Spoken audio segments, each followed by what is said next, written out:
यह धन अलग रख रहा था, इसलिए उसने साहूकार से कहा कि वह ब्याज को भी मूलधन में जोड़ता रहे। जब वह लड़का 20 साल का हुआ तो किसान हर बार फिर साहूकार के पास गया और अपनी जमा की गई राशि के बारे में पूछताछ की। साहूकार ने बताया कि चूंकि उसकी रकम चक्रवृद्धि ब्याज से बढ़ रही थी, इसलिए उसने चांदी के जो 10 सिक्के जमा किए थे वे अब बढ़कर 30.5 सिक्के हो गए हैं। यह सुनकर किसान बहुत खुश हुआ। चूंकि उसके पुत्र को अभी धन की जरूरत नहीं थी, इसलिए उसने वह धन साहूकार के पास ही जमा रहने दिया। जब पुत्र 50 साल का हुआ, इस दौरान उसका पिता इस दुनिया से जा चुका था, तो साहूकार ने हिसाब चुकाते हुए पुत्र को चांदी के 175 सिक्के दिए।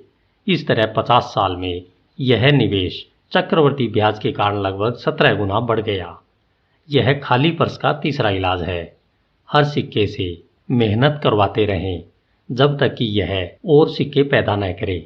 ठीक उसी तरह जिस तरह मवेशी करते हैं, यह सुनिश्चित करें कि हर सिक्के का निवेश आपको आमदनी देता रहे और धन की धारा लगातार आपके पर्स में बहकर आती रहे।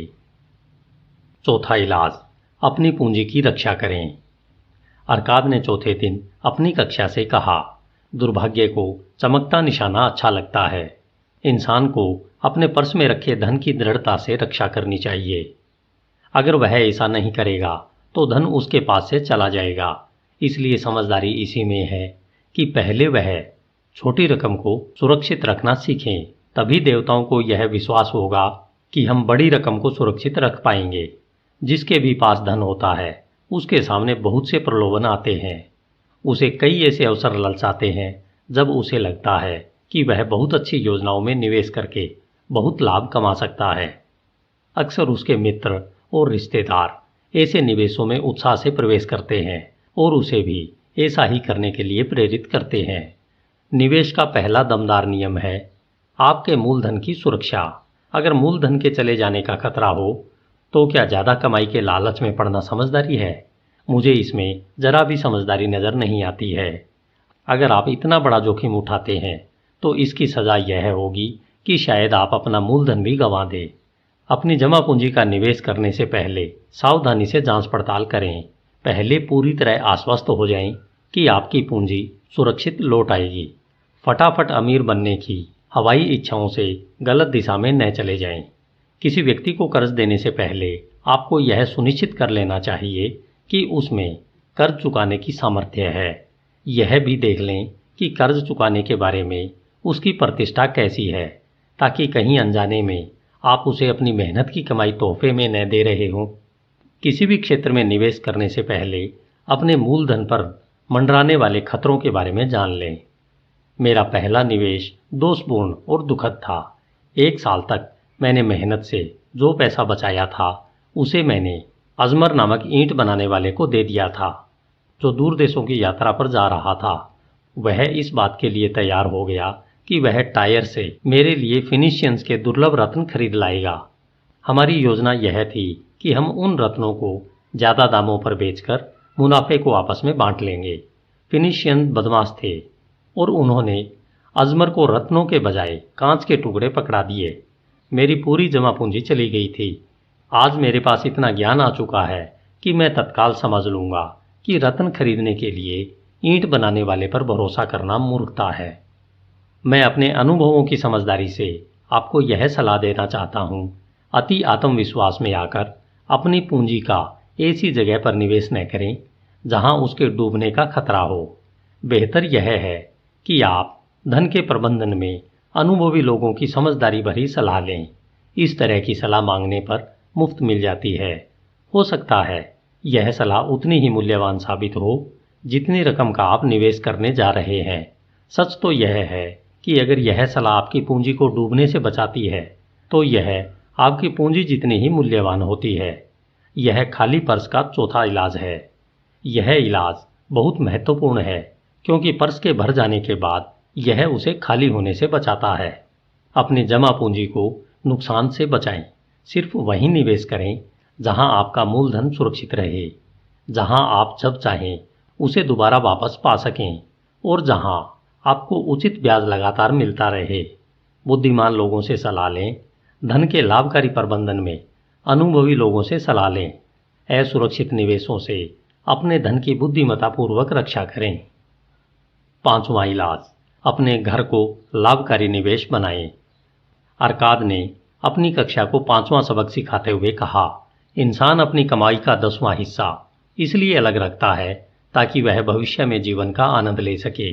बहरहाल, अगर वह अपनी आमदनी के बचे हुए 9 हिस्सों में से कुछ बचा सके और उसका लाभकारी निवेश कर सके तो उसका खजाना ज़्यादा तेजी से बढ़ेगा।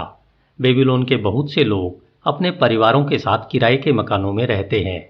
हालांकि उनके आसपास का माहौल अच्छा नहीं रहता है।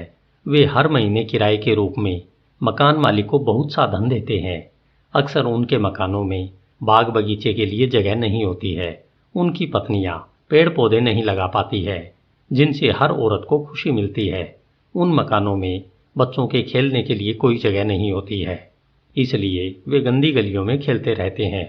किसी भी व्यक्ति का परिवार तब तक पूरी जिंदगी का आनंद नहीं ले सकता जब तक कि उसके मकान में इतनी जगह न हो कि उसके बच्चे साफ सुथरी धरती पर खेल सकें और उसकी पत्नी न सिर्फ सुंदर फूल उगा सकें बल्कि परिवार को खिलाने के लिए अच्छी सब्जियां भी उगा सकें। अपने पेड़ों के अंजीर और अंगूर खाकर हर इंसान खुश होता है। अपने घर का स्वामी बनने में उसे गर्व का एहसास होता है। इससे उसका आत्मविश्वास बढ़ता है और वह अपने सभी प्रयासों में ज़्यादा मेहनत करता है।